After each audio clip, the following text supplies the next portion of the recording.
Doctor ortho Ayurvedic oil और capsule. अब दर्द भी घुटने टेकेगा। हरियाणा पुलिस कांस्टेबल भर्ती के फिजिकल एडमिट कार्ड जारी। 6 से 11 जुलाई के शेड्यूल में शामिल अभ्यर्थियों को प्रतिदिन 2 अलग अलग बैचों में बुलाया गया।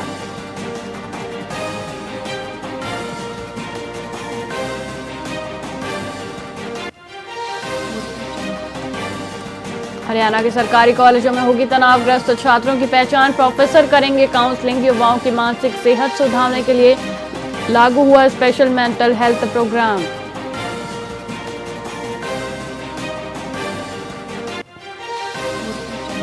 हरियाणा की रिमिशन नीति पर सुप्रीम कोर्ट की मुहर। कहा, राज्यपाल की संवैधानिक शक्ति के तहत बनी पुरानी नीति सर्वोपरि, वैधानिक नियम नहीं बन सकते बाधा।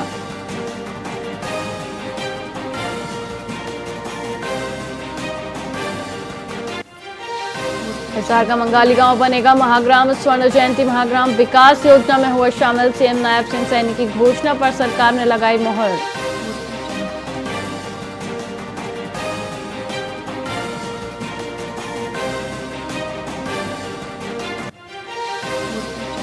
हरियाणा के 18 जिलों में बारिश का येलो अलर्ट। मानसून की दस्तक से तापमान 5 डिग्री गिरा। शुरुआती 2 दिनों में सामान्य से 33% कम बरसे भद्रा।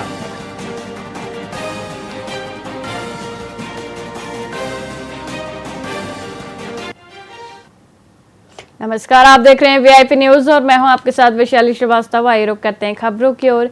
रेवाड़ी जिले में पुलिस और कुख्यात बदमाशों के बीच भीषण मुठभेड़ हुई, जिसमें दोनों ओर से कई राउंड फायरिंग की गई। जवाबी कार्रवाई में पुलिस ने 2 बदमाशों मोहन और गोविंद उर्फ झम्मन को पैर में गोली मारकर घायल कर दिया। वहीं एक सब इंस्पेक्टर फरुखुद्दीन को भी गोली लगी, लेकिन बुलेट प्रूफ जैकेट पहने होने के कारण उनकी जान बच गई।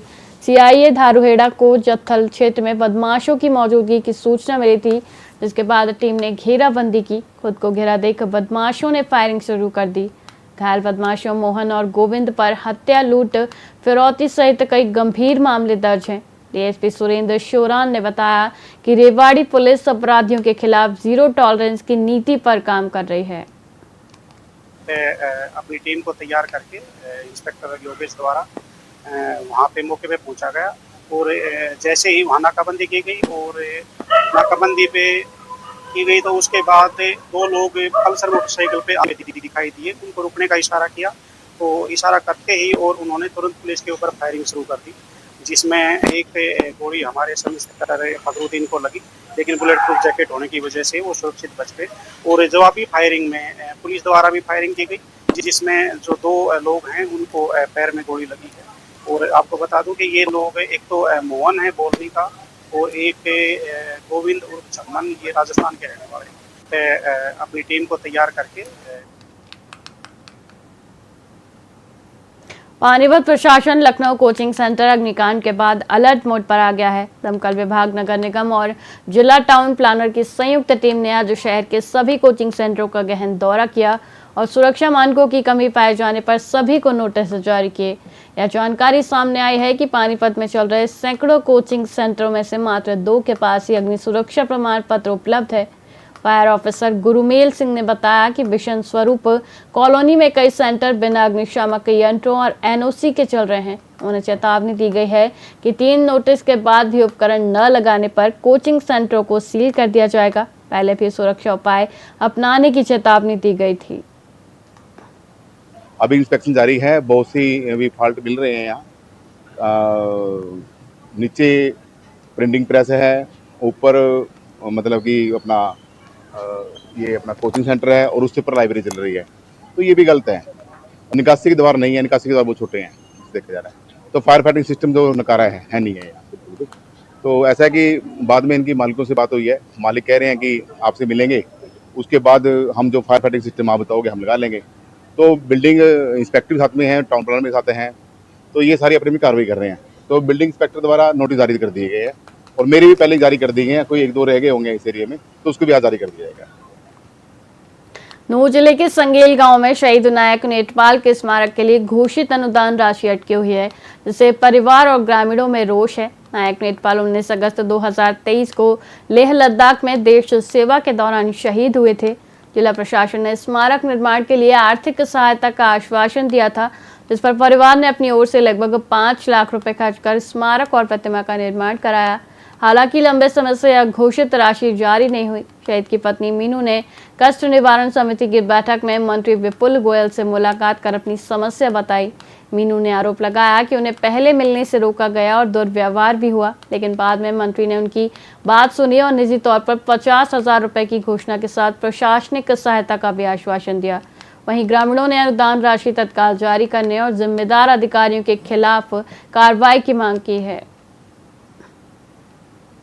करीब 2 महीने पहले हम दीवान सिंह जो डी प्लान के वो है यादव, उनके ऑफिस में गए थे तो ये राशि के बारे में था, तो उन्होंने कहा कि सर मैं कराता हूँ, पर लेकिन बाद में पता चला कि जेई वगैरह ने ये कह दिया कि वो तो फाइल हमने कैंसिल कर दी है।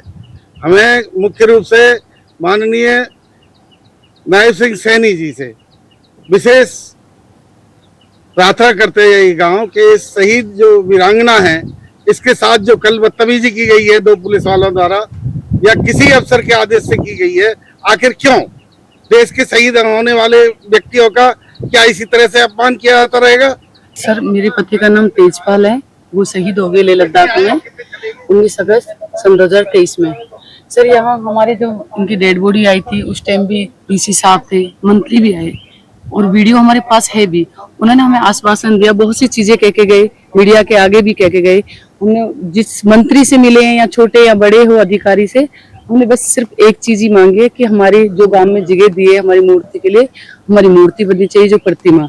सर हमें डीसी उस टाइम धीरेन्द्र खड़खड़ा साहब थे, उन्होंने आश्वासन दिया था कि बेटा आप बनवा दो, हम 5 लाख आपको दे देंगे। उन्होंने वो पास भी किया है सर, पर उनका तबादला हो गया।